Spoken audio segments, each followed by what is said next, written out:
Welcome to News Today with WDW News Today. I'm Tom Corliss. Here now the news for November 13th, 2019. Minnie's Wonderful Christmas Time fireworks debuted this past Friday at the first Mickey's Very Merry Christmas Party of 2019. Unfortunately, the first part of the year was a rainy one, and we couldn't really see them. Thankfully, the weather has cooled up and crisped up here in Orlando, making it perfect for recording the experience. And we did go back to the party, in fact, on Monday and film that for you, as well as Mickey's Once Upon a Christmas Time parade. Of course, Minnie's Wonderful Christmas Time fireworks features medleys of classic holiday songs, including Joy to the World, Deck the Halls, Up on the Housetop, and We Wish You a Merry Christmas. You can catch the full recording of the second ever and first ever clear showing of Minnie's Wonderful Christmas Time fireworks right here on our YouTube channel. As well, be sure to check out on our site all the coverage of the Christmas party, including food reviews for the Deck the Halls frozen eggnog, a carved turkey sandwich, the Orange Bird Christmas, the To Be Jolly float, the absolutely horrendous Gaston's cheese dip, probably the worst item I've had in 12 years of reviewing theme park food, the Kakamora float, one of the best, Sven's carrot cake, and the Jolly Tamale Christmas. I didn't say that wrong. It is, in fact, a Jolly Tamale Christmas at Pecos Bill's. Guests looking to use the walkway leading from the Contemporary Resort to the Magic Kingdom will notice that work is currently underway in the area to bring a new sidewalk for guests to use. This new walkway comes as part of an extension of the current arrival experience enhancements taking place at the entrance of the park and may be a temporary solution while the new permanent security checkpoint is being built on this side. The current walkway leads over the Walk Around the World commemorative bricks, which are currently being removed over at the front of the park. The beginnings of the new sidewalk have already been started with fresh new slabs of concrete over where the pathway tapers. We'll be checking in on the progress of this project and more as the entrance to the Magic Kingdom is transformed for decades of future guest use. The 2020 Epcot International Festival of the Arts will unveil its annual global celebration of visual, culinary, and performing arts January 17th and continue for 39 days through February 24th, 2020. Additional details on food studios, dining, entertainment, and activities have been released, plus multiple performers have been announced for the Disney on Broadway concert series. Notable names include Kissy Simmons, Alton Fitzgerald White, Cara Lindsay, and Kevin Massey. The event features visiting artists, an array of foodie delights, and opportunities for guests to embrace their own inner artist. 12 festival food studios plus additional food and beverage locations will take culinary arts to the next level with scrumptious, imaginative dishes, artistically sculpted and ready for camera close-ups. That's right, we're not worried about eating food anymore, just about photographing it. Festival guests will discover 7 days a week fun, including a colorful new interactive mural that everyone in the family can help paint, workshops, artful photo ops, art galleries, and mesmerizing performances like at the daily Epcot Living Statues and art-defying gravity shows. All that info can be found at wdwnt.com. The special event at Disney's Animal Kingdom on Wednesday, November 20th will impact the operating hours for character meet and greets in Dinoland USA. Typically, the characters in the land meet with guests until 7:15 p.m. on Wednesdays, but due to the special event, all characters will end their sets at 5:15. We've been anxiously watching the construction of this year's Gingerbread House at the Grand Floridian Resort and Spa, a tradition that began back in 1999. The life-size gingerbread display celebrated its 21st season with an extravagant grand opening ceremony featuring none other than the resort's incredible pastry team and even a royal visit from Princess Aurora. This popular holiday display stands 14 feet tall in the lobby of the resort. Using a classic Austrian gingerbread recipe, the Grand Floridian pastry chefs spend over 400 hours baking the 10,000 gingerbread pieces it takes to create the display. Once the base structure is completed, the chefs spend an entire week decorating the house with over 1,000 pounds of honey, 700 pounds of chocolate, 600 pounds of confectioner's sugar, and many more ingredients.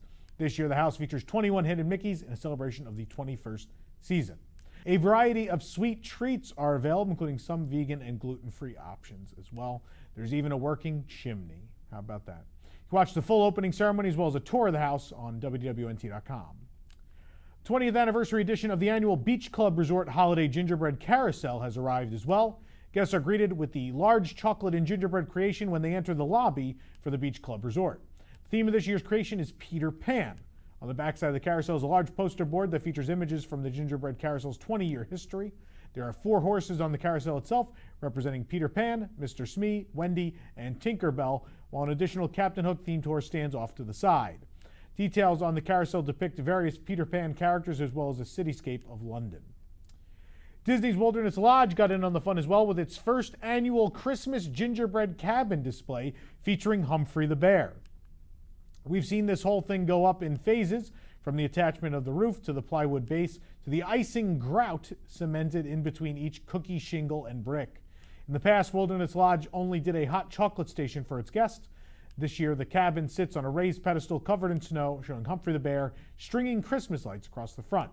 The front of the cabin features a bold red split door, and to the side you can see a Mickey wreath made out of white and red poinsettias. They've set out small Christmas tree. They set a small Christmas tree off to the back corner of the cabin, wrapped in this year's flannel design tree skirt. Our favorite detail has to be the Chip and Dale out by the back corner. These two expertly crafted critters are warming up by the fire, as you can see now. You can even see other critter tracks in the snow. If you ever had one of the resort's famous campfire cupcakes, you'll notice that it's the same edible design featuring candy, chocolate rocks, and frosting. God, I love that cupcake. So, so good.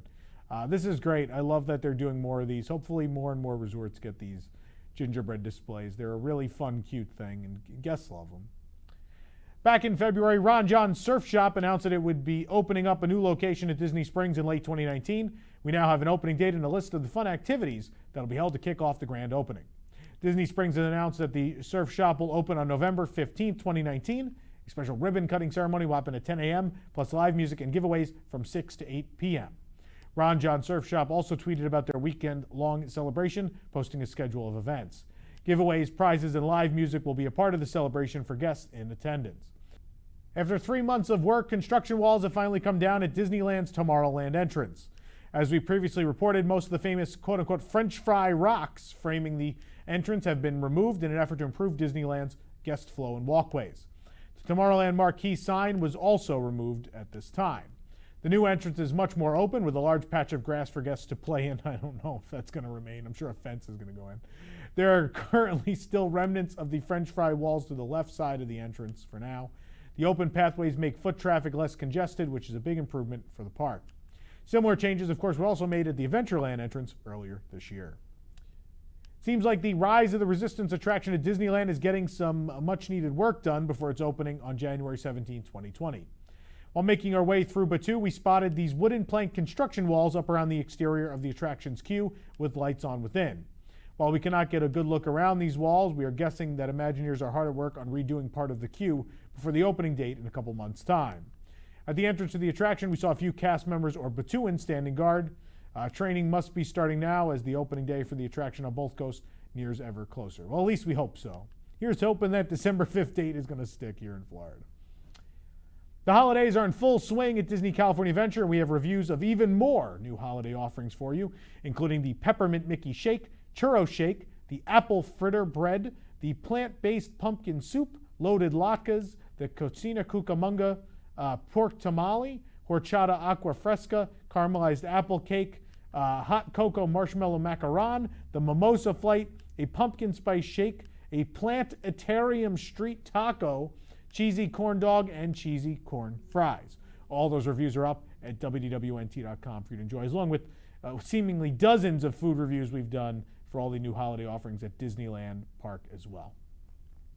Walt Disney Imagineering Department's new website revealed a special sneak peek at the model for the upcoming Frozen-themed land coming to Hong Kong.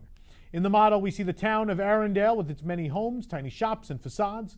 And off in the back, you see a snow-topped mountain looming over the village. We, of course, got a view of the concept art as well as further details on the land's offerings during this year's D23 Expo. The Frozen-themed land is set to open in 2021 in Hong Kong Disneyland's Fantasyland. Planned to include a one-of-a-kind coaster called Wandering Oaken Sliding Sleighs that will take guests on a winding journey through Arendelle. A replica of Epcot's Frozen Ever After ride will also be opening there. And during visits, guests will have the chance to see Elsa create a beautiful winter in summer day. Further expansion to Hong Kong Disneyland will also include the newly reimagined Castle of Magic Dreams opening in 2020.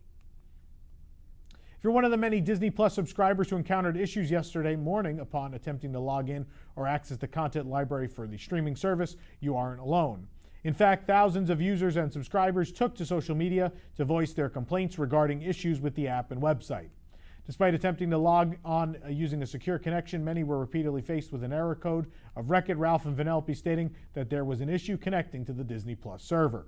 Other subscribers couldn't even seem to log in. Subscribers experienced error codes regardless of what device or operating system they attempted to log in from. An official statement from Disney claimed that the consumer demand for Disney Plus has exceeded our high expectations. Disney was well aware of the estimated subscriber count and even purchased a majority of ownership in BAMTech Media back in 2017 when the streaming service was initially announced in order to boost their streaming capabilities. But, 10 million people signed up yesterday. It's a lot. Once we made it on to Disney Plus, we were able to explore some of the new original programming.